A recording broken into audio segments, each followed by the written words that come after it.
Dear students, good noon. बच्चों, am I audible to all of you? Good noon, sir. Yes, sir. Thank you. Yes, sir. Okay okay. अभी students join कर रहे हैं, थोड़ा सा wait करो। अभी 20 सौ में कितने हो गए बेटा स्टूडेंट्स अभी? अभी coordinator 59 student sir. Okay okay okay. अभी वेट करो बेटा, अभी थोड़ा सा और वेट करो। यस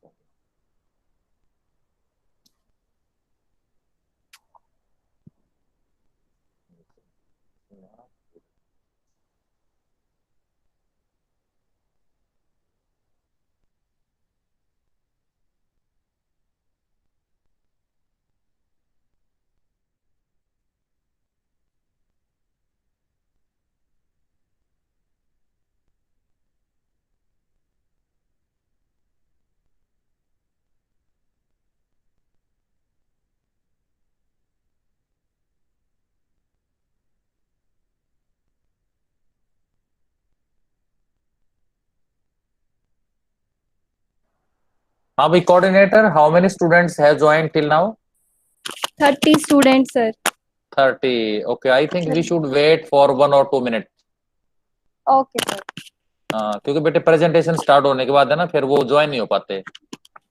नहीं सर, आपको ज्वाइन करने हैं। बेटे वो प्रेजेंटेशन वाली स्क्रीन के नीचे रह जाता है ज्वाइनिंग वाला। नहीं सर, जब आप प्रेजेंटेशन दोगे तभी तो उसके नीचे रहेगा। अच्छा अच्छा, और बेटा आप दोगे तब आपकी स्क्रीन पे शो होएगा। ओके ओके ओके, फिर ठीक है। कोई till that you start present को स्टार्ट करो बेटा। Okay sir.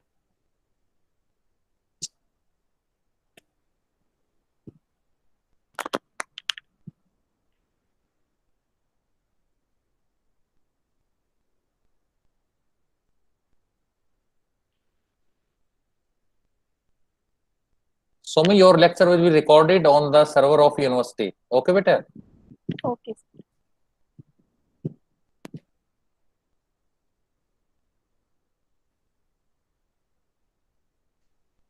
स्क्रीन शो हो रही है सर? हाँ हो रही है बेटा, शेयरिंग चल रही है, अभी स्टार्ट हो गई है। हाँ स्क्रीन आ गई बेटा आपकी।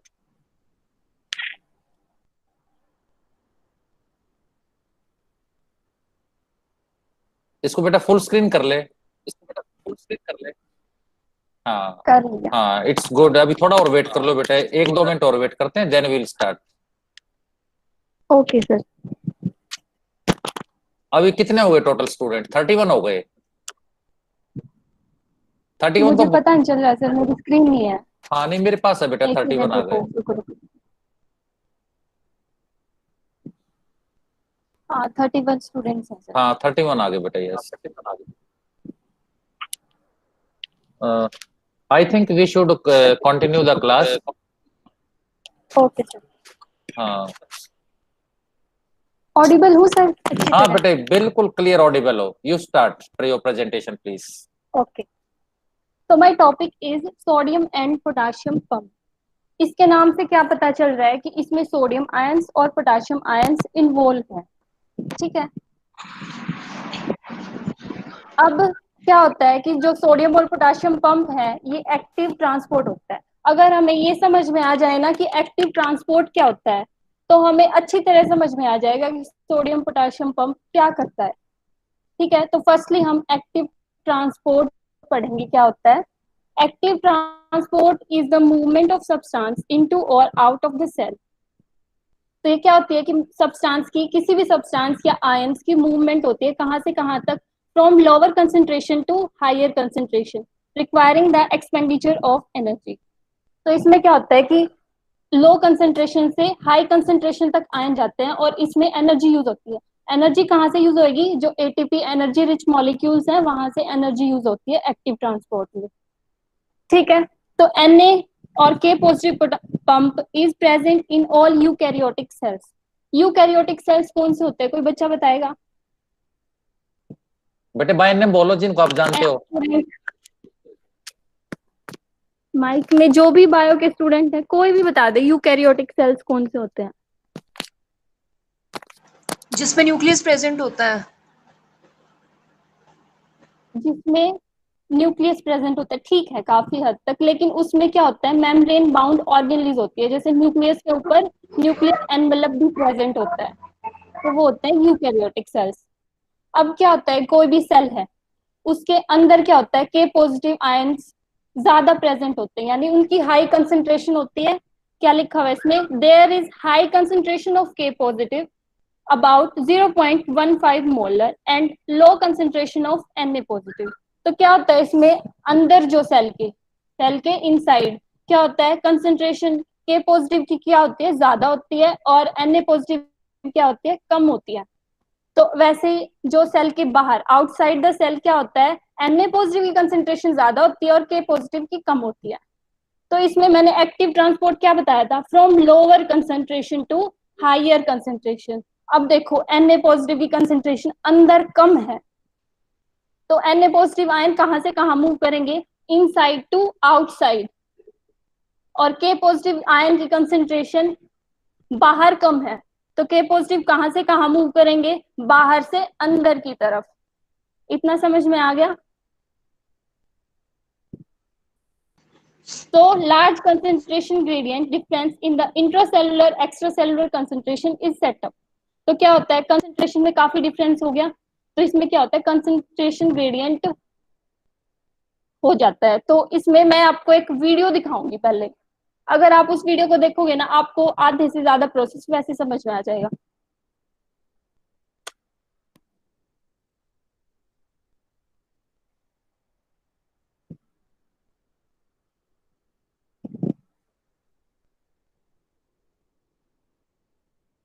एक मिनट रुको। टीचर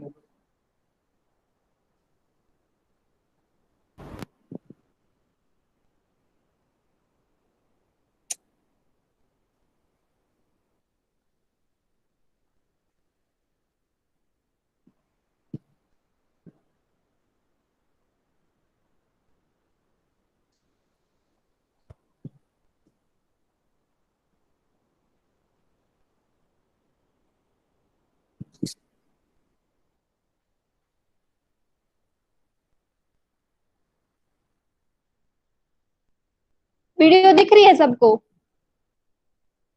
सर वीडियो विजिबल है हाँ बेटा, यस इट इज विजिबल। और चल रही है? बेटा अभी चल तो नहीं रहे बट स्टेबल है। हाँ चल रही है, स्टेबल यस है? चल रही है बेटा, चल रही है चल धीरे धीरे, यस चल रही है सर। Sir video. हाँ चल रही है बेटा, यस।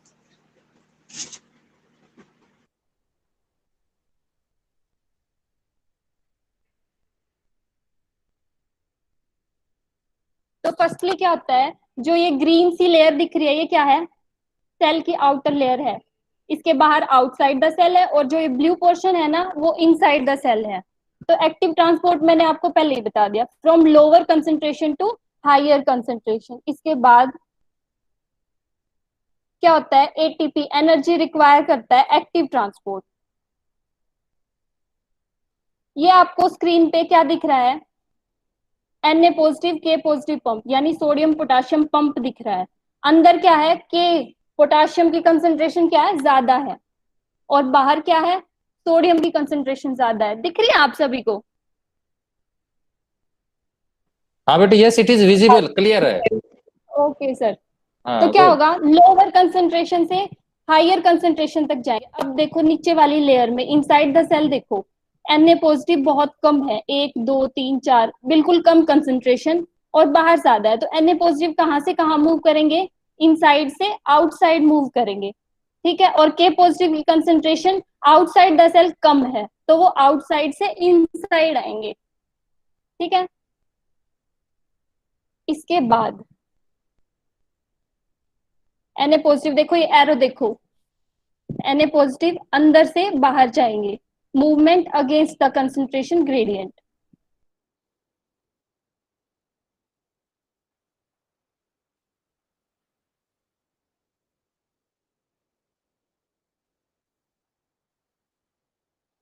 के पॉजिटिव आउटसाइड से इनसाइड आएंगे।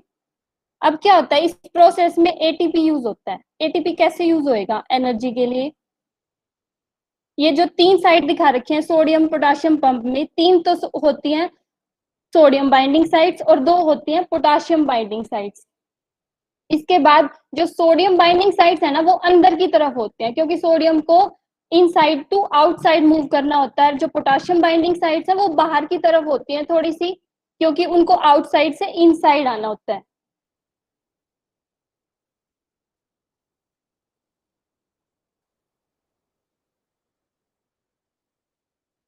इसके बाद जो सोडियम पोटाशियम की पंप की जो कॉन्फ़िगरेशन होती है वो नॉर्मली अंदर की तरफ ओपन होती है बिना एटीपी के यूज के। तो क्या होता है, इसमें जो 3 सोडियम आयन है ना वो इसमें एंटर अपनी साइट ले लेते हैं। उसके बाद एटीपी आता है, वो क्या करता है, एटीपी से एडीपी बनता है, यानी अपना एक फॉस्फेट ग्रुप वो इनसाइड, मतलब जो सेल लेयर है उसकी अंदर की तरफ फॉस्फेट अपनी साइड से अटैच हो जाता है, और ये क्या करता है, ये ना पंप की कॉन्फ़िगरेशन चेंज कर देता है। अब देखो पंप अंदर की तरफ ओपन है, अब ये पंप बाहर की तरफ ओपन हो जाएगा, और ऐसे सोडियम आयंस अंदर से बाहर चले जाते हैं। अब पंप बाहर की तरफ ओपन है तो क्या करेगा कि जो दो पोटाशियम आयन है ना वो इस पंप में अपनी साइट ले लेंगे। अब क्या हुआ, फॉस्फेट ग्रुप ने कॉन्फ़िगरेशन चेंज की थी, अब ये फॉस्फेट ग्रुप जो रिलीज होगा ना ये दोबारा से ओरिजिनल कॉन्फ़िगरेशन चेंज कर देगा, और के पॉजिटिव अंदर की तरफ आ जाएंगे।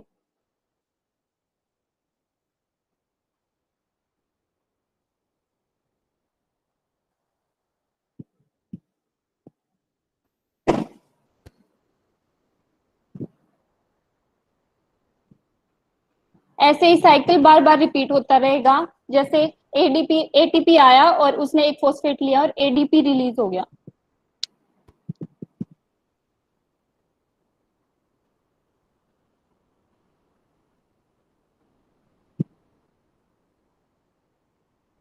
और इसमें एक और बात, जैसे 3 तो पोटाशियम बाहर गए हैं और 3 तो सोडियम बाहर गए हैं और 2 पोटाशियम अंदर आए, यानी एक extra positive charge outside the cell गया, मतलब बाहर गया है एक पॉजिटिव चार्ज। उसकी वजह से क्या होता है, जो बाहर वाला है ना वो पॉजिटिव चार्ज हो जाता है, और जो अंदर वाली लेयर है वो क्या हो जाती है, नेगेटिव चार्ज हो जाता है उस पर।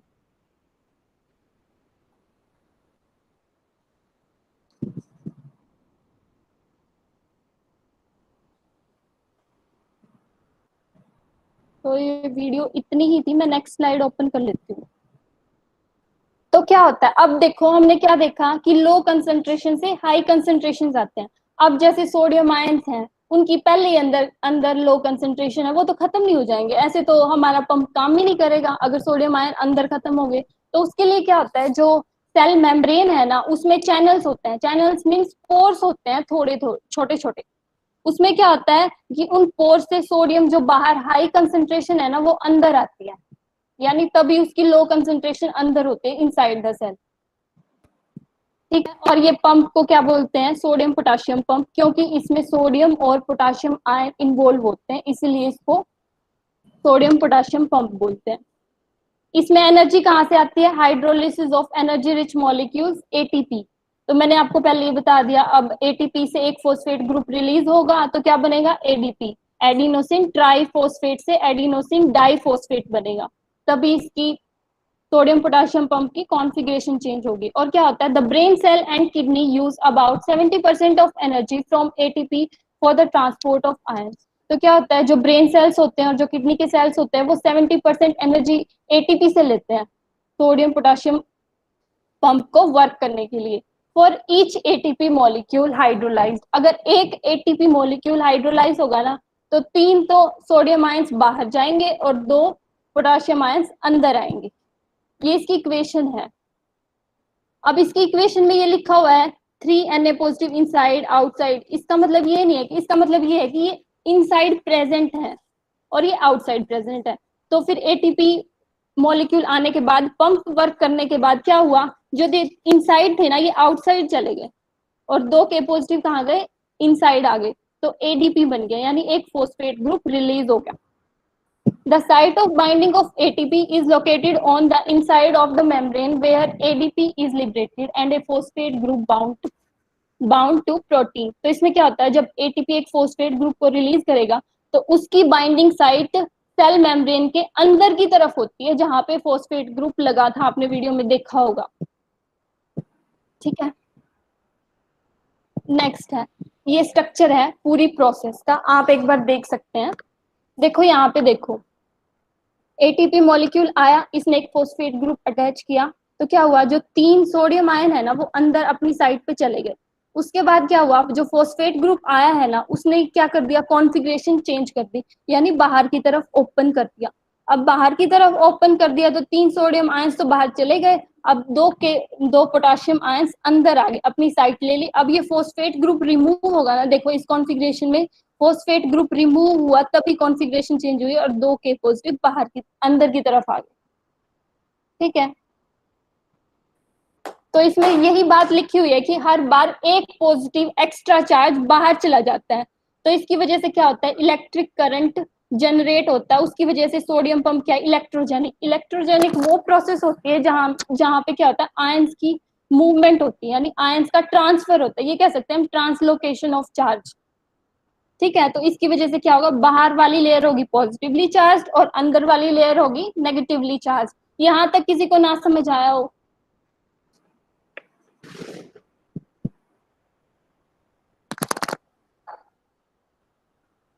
M I audible sir? हाँ यस, यू आर ऑडिबल बेटा, बिल्कुल क्लियर है और ठीक चल रहा है भाई। If any student has any query please can ask,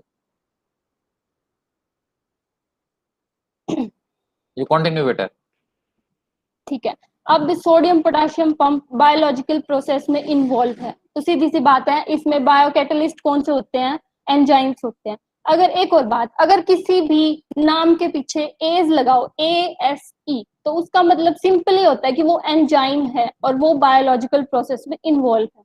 तो इस प्रोसेस का क्या एंजाइम है, Na positive, K positive, ATPase, यानी इसमें एटीपी भी इन्वॉल्व है, तो इसका एंजाइम क्या हो गया, एडिनोसिन ट्राइफॉस्फेटेज, एज लगाए यानी ये एंजाइम है। Is made up of 4 protein सब यूनिट्स, इसमें क्या 4 प्रोटीन सब यूनिट्स होती है। अब हमें कैसे पता कि Na पॉजिटिव एटीपीएज है जो वो सोडियम पोटेशियम पंप में इन्वॉल्व है, इसके कुछ एविडेंसेस हैं ताकि हमें पता चले कि ये इसमें इन्वॉल्व होता भी है या नहीं होता। तो इसमें क्या होता है, the enzymatic activity of enzyme Na positive, K positive ATPase is quantitatively correlated with the extent of ion transport। यानी जितने सोडियम और पोटेशियम आयन ट्रांसपोर्ट होगे ना उतने ही क्वांटिटी में हमें क्या मिलेगा, एटीपीएज एंजाइम मिलेगा वहां पे। तो ये क्या दिखाता है कि ये इस प्रोसेस में इन्वॉल्व है। ठीक है, जैसे सोडियम और पोटेशियम आयंस नर्व सेल में ज्यादा होते हैं, नहीं सोडियम और पोटेशियम पंप नर्व सेल्स में ज्यादा होता है, तो वहां पे एटीपीएज एंजाइम भी ज्यादा है। ठीक है, और इसमें रेड ब्लड सेल्स में क्या होता है, कम लेवल होता है सोडियम पोटेशियम पंप का, तो वहां पे एटीपीएज एंजाइम भी लो लेवल में है। तो ठीक है, तो इसके बाद अगर हम पंप की कंसंट्रेशन,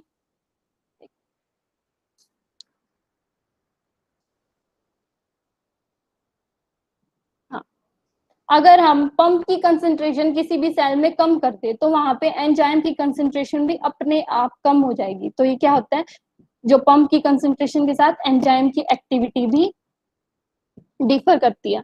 तो Na positive, K positive pump can be reversed under suitable condition as so that ATP में बी, जैसे क्या होता है कि जो सोडियम पोटेशियम पंप होता है ना वो हम रिवर्स कर सकते हैं, क्योंकि इसमें पहले तो हम एक फॉस्फेट ग्रुप लेते हैं एटीपी से और उसके बाद फॉस्फेट ग्रुप रिलीज भी तो होता है ना, तो वो एडीपी के साथ क्या बनाता है, एटीपी ही बना देता है।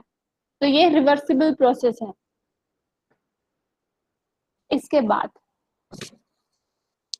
क्या होता है, जो जहां पे सोडियम पोटेशियम पंप होगा ना वहीं पे क्या मिलेगा, एटीपीएज एंजाइम मिलेगा, और उनकी दोनों की ओरिएंटेशन बिल्कुल सेम होती है जो सेल मेम्ब्रेन होती है उसमें। और दोनों क्या होता है, both the sodium potassium ATPase and sodium potassium pump are specifically inhibited by cardiotonic steroids. Cardiotonic steroids क्या होते हैं, ये हमारे ब्लड में, ये हार्मोन्स होते हैं, ये हमारे ब्लड में सर्कुलेट करते हैं और इनका मेन फंक्शन ही क्या होता है, इनहिबिशन का होता है। जैसे सोडियम और पोटेशियम पंप को ये बाहर से इनहिबिट करेगा यानी रोकेगा, और जैसे दोनों की दोनों का इनहिबिशन कर सकता है ये साथ में। जैसे अगर ये पंप का इनहिबिशन करेगा तो इसके एंजाइम का भी इनहिबिशन हो जाएगा। तो ये क्या दिखाता है कि सोडियम पोटेशियम पंप में एटीपीएज एंजाइम होता है। It must be kept in mind that requirement of Na positive is specific and no other ion can replace it. तो क्या होता है, इस पंप में सोडियम आयंस को कुछ रिप्लेस नहीं कर सकता, ये स्पेसिफिक है कि सोडियम पोटेशियम पंप में Na पॉजिटिव तो यूज हो गई। However, K positive can be replaced by some other ions like NH4 positive, Rb positive, cesium, rubidium। ठीक है, तो ये K पॉजिटिव रिप्लेस हो सकता है इन आयन से। तो ओरिएंटेशन कैसी होती है, अब हम क्या देखेंगे, ओरिएंटेशन कैसी होती है सोडियम पोटेशियम पंप की। तो क्या होता है, Na पॉजिटिव इनसाइड होते हैं, Na पॉजिटिव बाहर होते हैं। तो क्या मूवमेंट कहाँ से कहाँ होगी, अंदर से बाहर की तरफ। और K पॉजिटिव की मूवमेंट क्या होगी, सॉरी मैंने कुछ गलत बोल दिया शायद, एक मिनट। Na पॉजिटिव बाहर, Na पॉजिटिव अंदर होनी चाहिए क्योंकि लो कंसंट्रेशन से हाई कंसंट्रेशन जाती है एक्टिव ट्रांसपोर्ट में। तो क्या होता है, अगर सोडियम आयंस की कंसंट्रेशन लो अंदर की तरफ होगी, यानी वहां पे वो प्रेजेंट होने चाहिए तभी तो उनका ट्रांसफर होगा। और के पॉजिटिव बाहर से अंदर आते हैं तो उनकी बाहर कंसंट्रेशन होनी चाहिए तभी तो एटीपीएज एंजाइम एक्टिवेट होगा, अगर अंदर Na पॉजिटिव की कंसंट्रेशन होगी। ATP is an effective substrate for the enzyme ATPase and pump only when it is present inside the cell. ATP भी प्रेजेंट हो, अब अंदर से एक फोस्फेट ग्रुप रिलीज करता है ATP, तभी तो कॉन्फ़िगरेशन चेंज होती है पंप की। अगर वो ATP प्रेजेंट ही नहीं होगा तो कॉन्फ़िगरेशन कैसे चेंज होगी, तो फिर तो ट्रांसपोर्ट हो ही नहीं सकता आयंस का। तो क्या होता है, अगला पॉइंट है, the steroid and cardiotonic steroids inhibit the pump and ATPase when they are present outside the cell.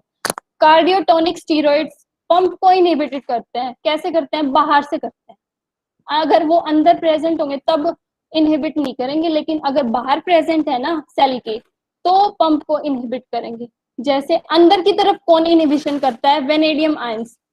अगर वेनेडियम आयंस अंदर की तरफ प्रेजेंट है तो वो पंप को इनहिबिट करेंगे, अगर वो बाहर है तब नहीं करेंगे। बाहर से क्या होता है, कार्डियोटोनिक स्टीरॉइड्स होता है, और अंदर से कौन इनहिबिट करता है, वेनेडियम आयंस। इसके बाद है, मेरे ख्याल में तो ये पंप अब तक सबको समझ में आ गया होगा। एक बार ये स्ट्रक्चर है, एक बार ये स्ट्रक्चर ध्यान से देखो। फर्स्ट पॉइंट में क्या है, ख्याल में नहीं, लगभग समझ आ गया, मुझे भी आइडिया आ गया। बस आइडिया है सर। हाँ नहीं, काफी आइडिया का बेटा, I am not biologist so but idea आ गया क्या होता है। बस इसमें एक ही बात याद रखने की, लो से हाई जाता है। अगर पता है ना कि लो कंसंट्रेशन Na पॉजिटिव की अंदर होती है तो वो अंदर से बाहर ही जाएगा, राइट है ना। कंटिन्यू बेटा कंटिन्यू।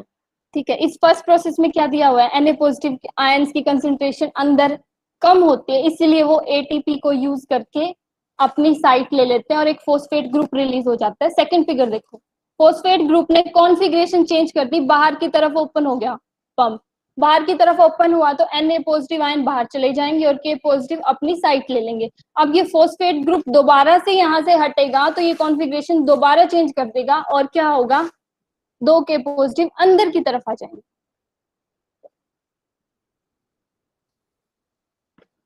अब इसका मैकेनिज्म देखते हैं। फर्स्टली क्या होता है, the pump has higher affinity of Na positive ions then K positive ions. तो जो स्टार्टिंग में पंप की एफिनिटी क्या होती है, Na पॉजिटिव आयन लेने की, क्योंकि वो अंदर की तरफ ओपन होता है। तो Na पॉजिटिव आयन की साइट्स हैं जो वो थोड़ी अंदर की तरफ होती हैं, इसीलिए वो पहले Na पॉजिटिव आयंस को लेता है, 3 Na पॉजिटिव आयंस। ठीक है, thus after binding ATP binds 3 intracellular Na positive ion. ATP से फोस्फेट बाइंड करने के बाद क्या होता है, जो Na पॉजिटिव आयंस है वो पंप में अपनी साइट ले लेते हैं। उसके बाद क्या होता है, ATP hydrolyse leading to phosphorylation. Phosphorylation क्या होता है, फॉस्फोरिलेशन होता है एडिशन ऑफ फॉस्फेट ग्रुप। अब ATP से हमें एक फॉस्फेट ग्रुप मिला तो वो कहाँ पे जाएगा, एक होता है एस्पिरेट रेसिड्यू। एस्पिरेट रेसिड्यू हम किसको बोल रहे हैं, एस्पिरेट रेसिड्यू हम उस साइट को बोल रहे हैं जहाँ पे फॉस्फेट ग्रुप आके अटैच हो, सिंपली, और इसका कोई मतलब नहीं है। जहाँ पे पंप की साइट है उसको हम क्या बोल रहे हैं, एस्पिरेट रेसिड्यू। तो फॉस्फोरिलेशन प्रोसेस कैसे होगी, और हमने यहाँ पे ई से रिप्रेजेंट किया है एस्पिरेट रेसिड्यू को, ठीक है। उसके बाद फॉस्फोरिलेशन होगी। फॉस्फोरिलेशन में क्या होगा, जो ये साइट है एस्पिरेट रेसिड्यू, जो ये ई है, ई के साथ फॉस्फेट ऐड हो जाएगा, तभी इसको बोलना है कि phosphorylation, addition of phosphate group. तो क्या हुआ, एक एटीपी से क्या बन गया, एडीपी, एडिनोसिन डाइफॉस्फेट।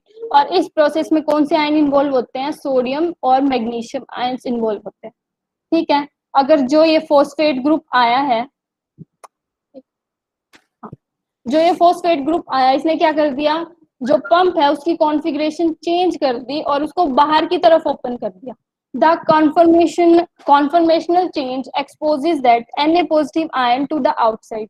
तो क्या हुआ कि जो कॉन्फर्मेशन चेंज हुई उससे क्या हो गया, Na पॉजिटिव आयंस बाहर की तरफ चले गए।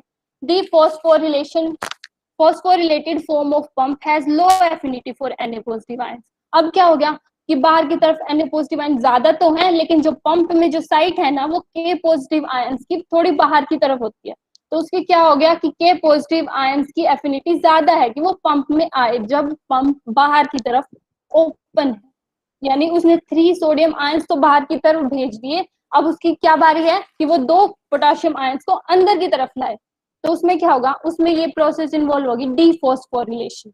डीफॉस्फोरिलेशन क्या होता है, removal of phosphate group, simply. तो क्या होगा, जो हमने ये जो साइट ई क्या है, साइट है हमारी जहां पे phosphate group inside the cell membrane attach होगा, ठीक है। उसके बाद क्या होगा, ये फॉस्फेट ग्रुप हट जाएगा और जो कॉन्फर्मेशन दोबारा, जैसे पहले कॉन्फर्मेशन थी ना जो अंदर की तरफ ओपन, तो के पॉजिटिव आयंस अंदर की तरफ आ जाएंगे। The unphosphorylated form of the pump has a higher affinity for Na positive ions. अब दोबारा से, अब फॉस्फेट ग्रुप तो हट गया, अंदर की तरफ ओपन है पंप, दोबारा से उसकी Na पॉजिटिव आयंस की तरफ ज्यादा एफिनिटी है, तो क्या करेगा, दोबारा से 3 सोडियम आयन लेगा, बाहर दोबारा ओपन हो जाएगा, फिर 2 पोटेशियम आयन लेगा बाहर। मतलब ये प्रोसेस ऐसे ही अगेन एंड अगेन चलती रहती है। अगर एटीपी यूज होगा तभी पंप वर्क करेगा, यानी जो फॉस्फेट ग्रुप हमारी कॉन्फर्मेशन को चेंज करता है, अगर वही नहीं आया तो कॉन्फर्मेशन तो चेंज होगी नहीं, वर्क जो पंप है हमारा वो भी काम नहीं करेगा। तो इसका मतलब क्या है कि, इसका मतलब है अगर एटीपी यूज होगा, अगर फॉस्फेट ग्रुप आएगा तभी पंप काम करेगा, अदरवाइज पंप काम नहीं करेगा। और पंप क्या होता है, रिवर्सिबल प्रोसेस होता है, क्योंकि ये एक लास्ट में फॉस्फेट ग्रुप देता भी है, रिलीज भी करता है। जो फॉस्फेट ग्रुप आया था वो वापस जाता भी है, और वो क्या बना देते हैं, एटीपी बना देते हैं दोबारा से। अब लास्ट है इसके फंक्शंस। फंक्शंस क्या होते हैं, एक तो ये सोडियम पोटेशियम की कंसेंट्रेशन को मेंटेन करके रखता है, क्योंकि लो कंसेंट्रेशन से हाई कंसेंट्रेशन तक जाते हैं, तो वो जो कंसेंट्रेशन ग्रेडियंट बना होता है उसको चेंज कर देता है। Maintains the volume of cell, cell की वॉल्यूम को भी मेंटेन करता है। और क्या होता है, जैसे किडनी में और ब्रेन सेल्स में ये ज्यादा काम करता है, क्योंकि ब्रेन में क्या होता है, नर्व सेल्स होते हैं, और किडनी में क्या, ऑक्सीजन यूटिलाइजेशन में हेल्प करता है। क्या करता है, सोडियम और पोटेशियम पंप, ठीक है। और दूसरा सबसे इंपॉर्टेंट फंक्शन ये है इसका, नर्व सेल्स में। नर्व सेल्स में क्या होता है, the ion exchange creates electrical gradient across the cell membrane. तो जैसे हमने आयन का एक्सचेंज करवाया, आयन का एक्सचेंज करवाया, 3 तो Na पॉजिटिव बाहर गए, 2 पोटेशियम अंदर आए। अब बाहर तो +3 चार्ज जा रहा है और अंदर क्या आ रहा है, +2 चार्ज आ रहा है, यानी एक पॉजिटिव चार्ज बाहर एक्स्ट्रा गया है। तो बाहर की साइड क्या होगी, पॉजिटिवली चार्ज, और अंदर की क्या होगी, नेगेटिवली चार्ज। तो ये डिफरेंस क्या करता है, एक एक्शन पोटेंशियल जनरेट करता है, जिसकी वजह से conduction of impulses along the nerve cells, जिससे हमारी इम्पल्सिस होती हैं वो नर्व सेल से जल्दी इंफॉर्मेशन जाती है, ठीक है। Adenosine triphosphate provides energy for proteins to pump 300 sodium ions per second out of the cell while simultaneously pumping 200 potassium ions per second into the cell। तो क्या होता है, जो एक एटीपी अगर यूज होगा ना, तो वो क्या करता है, नहीं, एटीपी इतनी एनर्जी प्रोवाइड करता है, जैसे 1 सेकंड में 300 तो सोडियम आयंस बाहर जाते हैं और 200 पोटेशियम आयंस अंदर आते हैं, ठीक है। किसी को कुछ ना समझ आया हो अब मैं, अगर आप सबको वीडियो दोबारा देखनी है तो मैं दोबारा चला सकती हूँ। हाँ बेटा, एक बार वो जो वीडियो थी ना सोडियम पोटेशियम पंप हाँ, वाली, वो रिपीट कर दो बिना बेटा। रोके चला देती हूँ। हाँ चलाओ बेटा उसको।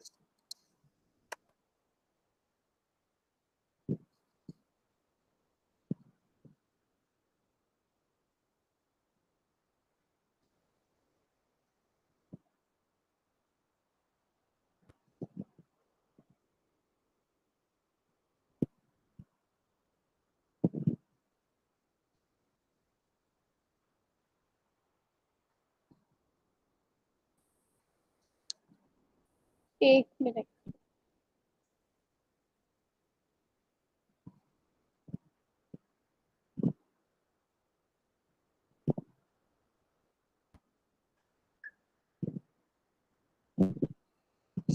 दिख रहा है सर या फिर फुल स्क्रीन पे करूँ?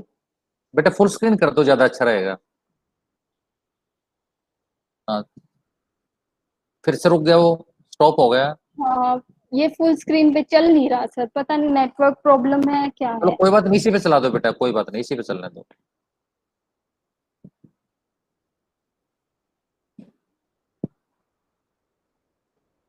अब चलेगा? हाँ अब आ गए, अब चलेगा। ठीक है, अब देख लो आराम से।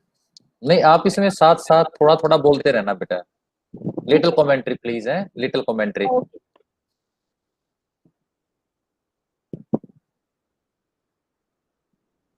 देखो अंदर की तरफ ओपन है जब फॉस्फेट ग्रुप नहीं अटैच है।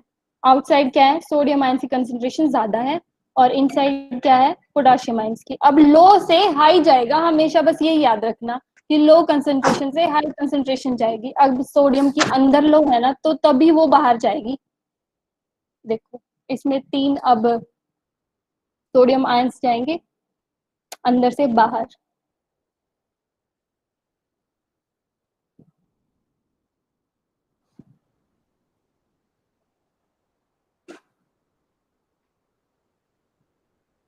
ये सोडियम बाइंडिंग साइट्स हैं और पोटेशियम बाइंडिंग साइट्स हैं।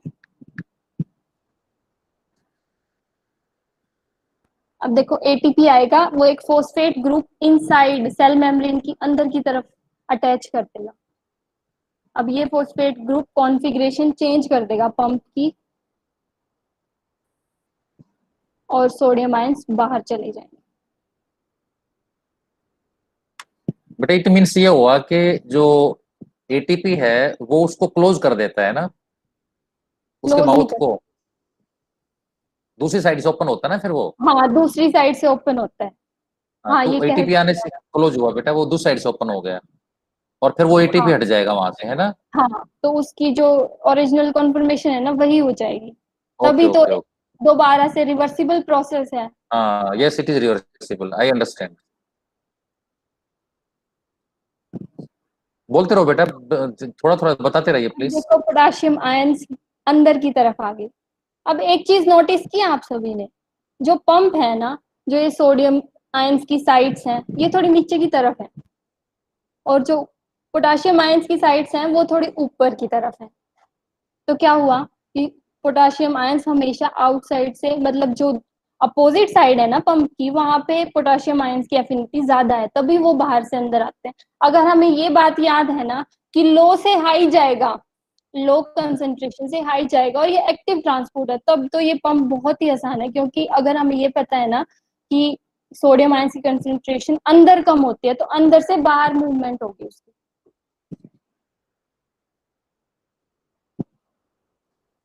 अब ये अंदर की तरफ आ गए। अब ये साइकिल एक बार और रिपीट होगा, ऐसे ही बार बार ऐसे ही रिपीट होता है।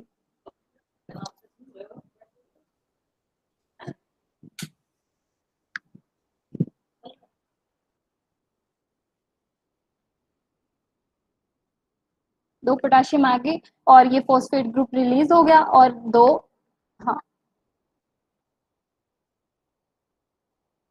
बस इतना ही साइकिल था। और ये जो दिखा रखा है ना ऊपर नीचे रिवर्सिबल, ये पॉजिटिव साइड, तो ये क्या है कि बाहर पॉजिटिव चार्ज ज्यादा जा रहा है एक हर बार में एक, और अंदर पॉजिटिव चार्ज कम है, इसलिए बाहर वाली लेयर क्या हो जाती है, पॉजिटिवली चार्ज, और अंदर वाली हो जाती है नेगेटिवली चार्ज। बस इतना बेटा ही। एक बार थैंक बेटा वो वो पंप वाली स्लाइड दिखाना एक बार। पंप वाली स्लाइड हाँ समझ में नहीं आया सर। नहीं, मैं कुछ बच्चों को मैं बताना चाहता हूँ बेटा एक बार। अच्छा,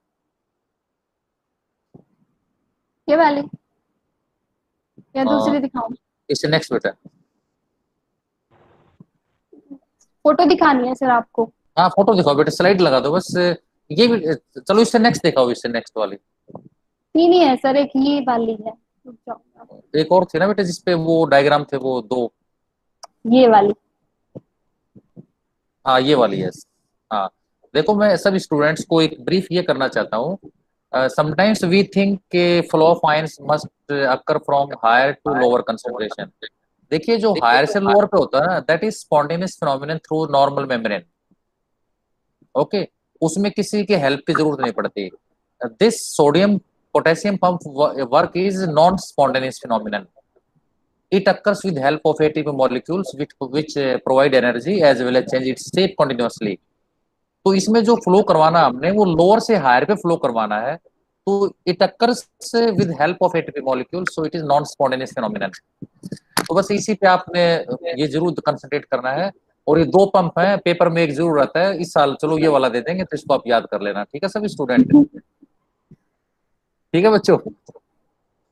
हाँ चलो बेटा, थैंक यू सो मच। अब आप प्रेजेंटेशन रोक दो, मैं बच्चों से बात करता हूँ बेटा।